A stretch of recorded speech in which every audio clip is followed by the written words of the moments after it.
శ్రీ సాయినాథాయ నమః. శ్రీ సాయి సచ్చరిత్రము 27వ అధ్యాయము. భాగవతము విష్ణు సహస్రనామములనిచ్చి అనుగ్రహించుట, దీక్షిత్ యొక్క విఠల్ దర్శనము, గీతా రహస్యము, కాపర్టే దంపతులు. బాబా మత గ్రంథములను తమ స్వహస్తములతోనే స్పృశించి పవిత్రము చేసి వానిని తమ భక్తులకు పారాయణము వరకు ప్రసాదించుట మొదలగునవి ఈ అధ్యాయములోని చెప్పుకుందము. మానవుడు సముద్రములోని మునుగగానే అన్ని తీర్థములలోని పుణ్యనదుల్లోనూ స్నానము చేసిన పుణ్యము లభించును. అటులనే మానవుడు సద్గురుని పాదార విందములను ఆశ్రయింపగానే త్రిమూర్తులకు బ్రహ్మ విష్ణు మహేశ్వరులకు నమస్కరించిన ఫలముతో పాటు పరబ్రహ్మమునకు నమస్కరించిన ఫలితము కూడా లభించును. కోరికలు నెరవేర్చు కల్పతరువు జ్ఞానమునకు సముద్రమును మనము ఆత్మ సాక్షాత్కారమును కలుగజేయునట్టి శ్రీ సాయి మహారాజునకు జయమగుగాక. ఓ సాయి, నీ కథలందు శ్రద్ధను కలుగజేయుము. చేతక పక్షి మేఘజలము త్రాగి ఎట్లు సంతసించును, అటులనే నీ కథలను చదువువారును వినువారును మిక్కిలి ప్రీతితో వానిని గ్రహింతురుగాక. నీ కథలు వినునప్పుడు వారికి వారి కుటుంబమునకు సాత్విక భావములు కలుగునుగాక. వారి శరీరములు చెమరించుగాక. వారి నేత్రములు కన్నీటిచే నిండుగాక. వారి ప్రాణములు స్థిరపడుగాక. వారి మనస్సులు ఏకాగ్రమగుగాక. వారికి గగుర్బాటు కలుగుగాక. వారు వెక్కుచు ఏడ్చి వణకెదురుగాక. వారిలో గల వైషమ్యములు తరతమ భేదములు నిష్క్రమించుగాక. ఇట్లు జరిగినచో గురువుగారి కటాక్షం వారిపైన ప్రసరించిన ననుకొనవలయును. ఈ భావములు నీలో కలిగినప్పుడు గురువు మిక్కిలి సంతసించి ఆత్మ సాక్షాత్కారమునకు దారి చూపును. మాయాబంధముల నుండి స్వేచ్ఛ పొందుటకు బాబాను హృదయపూర్వకముగా శరణాగతి వేడవలయును. వేదములు నిన్ను మాయయనే మహాసముద్రమును దాటించలేవు. సద్గురువే ఆ పని చేయగలరు. సర్వజీవ కోటి ఎందును భగవంతుని చూచున్నట్లు చేయగలరు. గ్రంథములను పవిత్రము చేసి కానుకగా నిచ్చుట. ముందటి అధ్యాయములోని బాబా బోధలనర్చు తీరులను చూచితిమి. అందులో ఇంకొక దానిని ఈ అధ్యాయములోని చూచదము. కొందరు భక్తులు మత గ్రంథములను పారాయణం చేయుటకు బాబా చేతికిచ్చి బాబా పవిత్రము చేసిన పిమ్మట దానిని పుచ్చుకొనుడి వారు. అట్టి గ్రంథములు పారాయణం చేయనప్పుడు బాబా తమతోని ఉన్నట్లుగా భావించడివారు. ఒకప్పుడు కక్క మహాజని ఏకనాథ భాగవతమును తీసుకుని షిరిడీకి వచ్చెను. శ్యామ ఆ పుస్తకమును చదువుటకై తీసుకుని మసీదునకు పోయెను.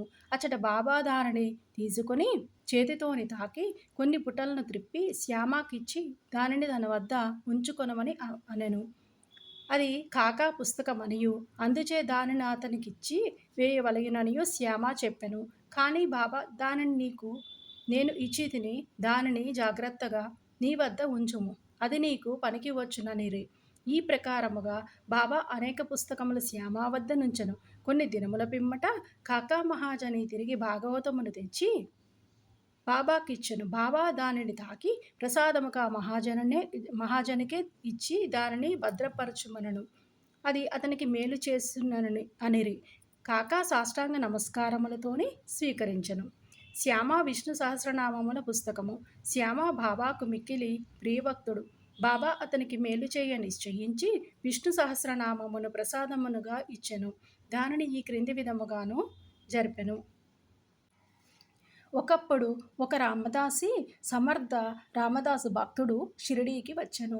కొన్నాళ్ళు అక్కడ ఉండెను. ప్రతిరోజు ఉదయమే లేచి ముఖమును కడుక్కొని స్నానము చేసి పట్టుబట్టలు ధరించి విభూతి పూసుకొని విష్ణు సహస్రనామమును ఆధ్యాత్మ రామాయణమును శ్రద్ధతో పారాయణం చేయుచుండెను.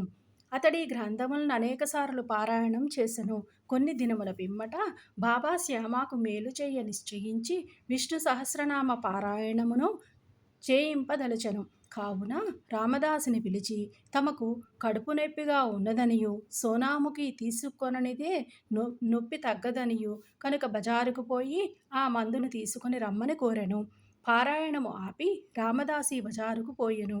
బాబా తన గద్దె మీద నుంచి దిగి రామదాసి పారాయణం చేయి స్థలమునకు వచ్చి విష్ణు సహస్రనామ పుస్తకమును తీసుకుని తమ స్థలమునకు తిరిగి వచ్చి ఇట్లనను. ఓ శ్యామ, ఈ గ్రంథము మిగుల విలువైనది, ఫలప్రదమైనది కనుక నీకిది బహుకరించుచున్నాను. నీవు దీనిని చదువుము. ఒకప్పుడు నేను మిగుల బాధపడి తిని, నా హృదయము కొట్టుకొనును, నా జీవితం అపాయములో ఉండెను. అట్టి సందిగ్ధ స్థితి ఎందు నేను ఈ పుస్తకమును నా హృదయమునకు హత్తుకొంటిని. శ్యామ అది నాకు గొప్ప మేలు చేసెను. అల్లాయే స్వయముగా వచ్చి బాగు చేసెననియు అనుకొంటిని. అందుచే దీనిని నీకిచ్చుచున్నాను. దీనిని కొంచెం ఓపికగా చదువుము. రోజునకొక్క నామము చదివినా మేలు కలుగజేయును. శ్యామ తనకు ఆ పుస్తకం అక్కరలేదనను. ఆ పుస్తకము రామదాసిది. అతడు పిచ్చివాడు, మొండివాడు, కోపిష్టి కావున వానితో కయ్యం వచ్చుననను. మరియు తాను అనాగరికుడొకటచే దేవనాగరి అక్షరములు చదువలేననను. వినోదార్థము తనకు రామదాసితోని బాబా కయ్యము కలుగజేయుచున్నాడనియు శ్యామ అనుకొనునే గాని బాబా తనకు మేలు కలుగజేయుచున్నాడనియు అనుకొనలేదు. బాబా ఆ సహస్రనామమనే మాలను శ్యామ మెడలో వేయ నిశ్చయించెను. అతడు అనాగరికుడు అయినప్పటికీ బాబాకు ముఖ్య భక్తుడు. బాబా ఈ ప్రకారం అతనిని ప్రపంచ బాధల నుంచి తప్పించగోరెను. భగవన్నామ ఫలితం అందరికీ విశదమే. సకల పాపముల నుండి, దురాలోచనల నుంచి, చావు పుట్టుకల నుండి అది మనల్ని తప్పించును. దీనికంటే సులభమైన సాధనం ఇంకొకటి లేదు. అది మనస్సును పావనము చేయుటలోని మిక్కిలి సమర్థమైనది. దానికెట్టి తంతు కూడా అవసరము లేదు. దానికి నియమములేమియును లేవు. అది మిగుల సులభమైనది, ఫలప్రదమైనది. శ్యామకు ఇష్టము లేనప్పుడు వానిచే దానిని అభ్యసింపచేయవలయుననియు బాబాకు దయ కలిగెను. కనుక దానిని బాబా వానిపై బలవంతముగా రుద్దెను. ఆ ప్రకారముగానే చాలా కాలము క్రిందట ఏకనాథ్ మహారాజు బలవంతముగా విష్ణు సహస్రనామమునకొక వీద బ్రాహ్మణునిచే పారాయణము చేయించి వానిని రక్షించెను.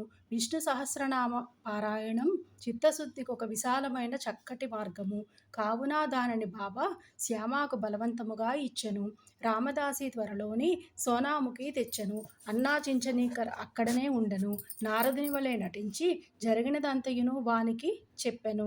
రామదాసు వెంటనే కోపముతోని మండిపడెను. కోపముతోని శ్యామపై పడి శ్యామాయే కడుపు నొప్పి సాకుతో బాబా తనను బజారునకు పంపునట్లు చేసి ఈ లోపల పుస్తకమును తీసుకొనెననియు అనెను. శ్యామను తిట్టనారంభించెను. పుస్తకము ఇయ్యనిచో తల పగులుననెను. శ్యామ నెమ్మదిగా జవాబిచ్చెను. కానీ ప్రయోజనము లేకుండెను. అప్పుడు దయతో బాబా రామదాసితో ఇట్లు పలికెను. ఓ రామదాసి, ఏమి సమాచారము? ఎందులకు చికాకు పడుచున్నావు? శ్యామ మనవాడు కాడా? అనవసరముగా వాని నేల తిట్టెదవు. ఎందుకు జగడమాడుచున్నావు? నెమ్మదిగా ప్రేమతో మాటలాడలేవా? ఈ పవిత్రమైన గ్రంథములను నిత్యం పారాయణం చేయుచుంటివి గాని ఇంకనూ నీ మనస్సు అపవిత్రముగానే అస్వాధీనముగాను ఉన్నట్లున్నది. నీ వెట్టి రామదాసివయ్యా, సమస్త విషయముల యందు నీవు నిర్మలుడవుగా ఉండవలెను.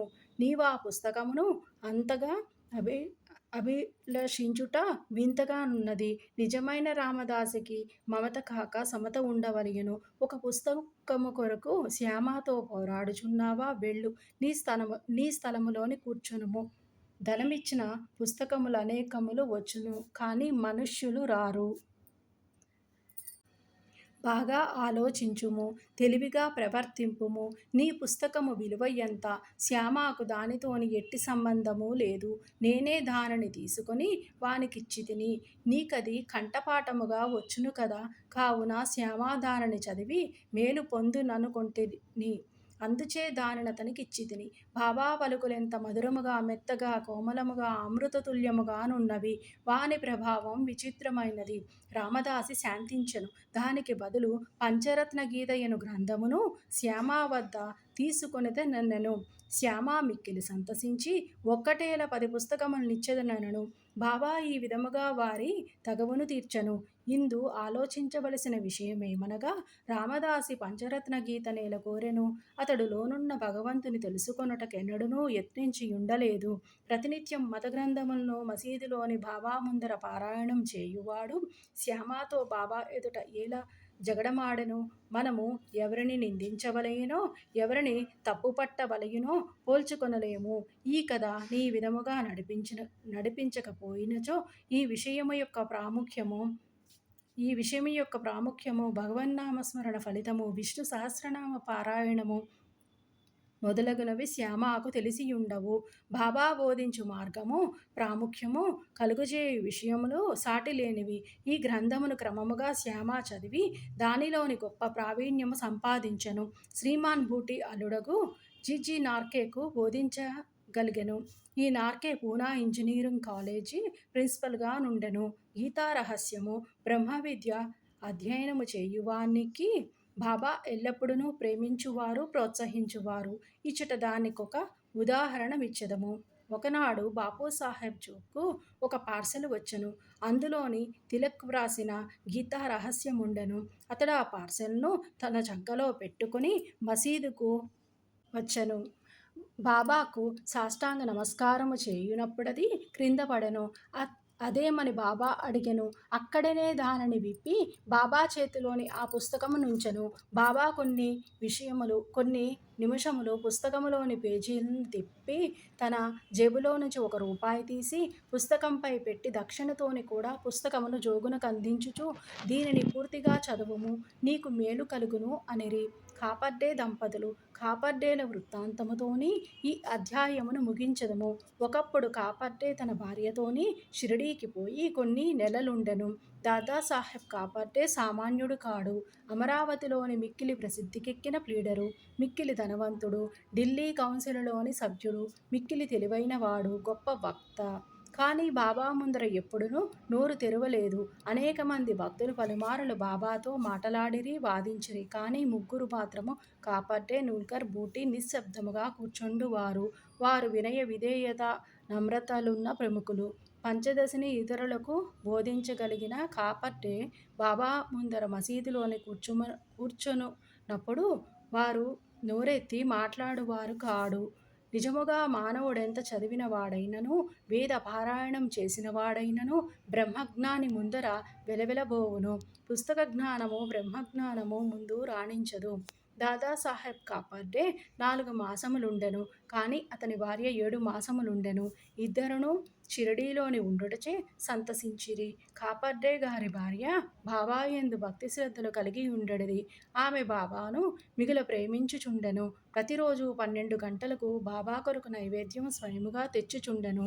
దానిని బాబా ఆమోదించిన తరువాత తాను భోజనము చేయుచుండెను. ఆమె యొక్క నిలకడను, నిశ్చల భక్తిని బాబా ఇతరులకు బోధించనించెను. ఆమె ఒకనాడు మధ్యాహ్న భోజన సమయమున ఒక పళ్ళెములోని సాంజ, పూరి, అన్నము, పులుసు, పరమాన్నము మొదలగునవి మసీదునకు తెచ్చెను. గంటల కొలది ఊరకనే ఉండు బాబా ఆనాడు వెంటనే లేచి భోజన స్థలములోని కూర్చుండి ఆమె తెచ్చిన పళ్ళెము వైపు ఆకుతీసి త్వరగాను తిననారంభించెను. శ్యామ ఇట్లెనను, ఎందుకీ పక్షపాతము? ఇతరుల పళ్ళెములను నెట్టివేచెదవు, వాని వైపు చూడనైనను గాని చూడవు కాని దీనిని నీ దగ్గరకు ఈడ్చుకుని తినుచున్నావు. ఈమె తెచ్చిన భోజనం ఎందుకంత రుచికరము? అది మాకు సమస్యగానున్నది. బాబా ఇట్లు బోధించెను. ఈ భోజనము యథార్థముగా మిక్కిలి అమూల్యమైనది. గత జన్మలోని నీమే ఒక వర్తకుని ఆవు. అది బాగా పాలిచ్చుచుండెను. అచ్చట నుంచి నిష్క్రమించి ఒక తోటమాలి ఇంటిలోని జన్మించెను.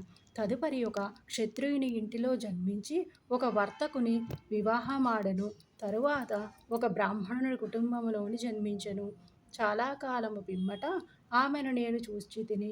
కావున ఆమె పళ్ళెము నుంచి ఇంకనూ కొన్ని ప్రేమయుతమగు ముద్దలను తీసుకొని నిండు. ఇట్లనుచు బాబా ఆమె పళ్ళెము ఖాళీ చేసెను. నోరు చేతులు కడుగుకొని రేన్పులు తీయుచు తిరిగి తన గద్దెపై కూర్చుండెను. అప్పుడు ఆమె బాబాకు నమస్కరించెను. బాబా కాళ్లను పిసుకుచుండెను. బాబా ఆమెతోని మాట్లాడదొడంగెను.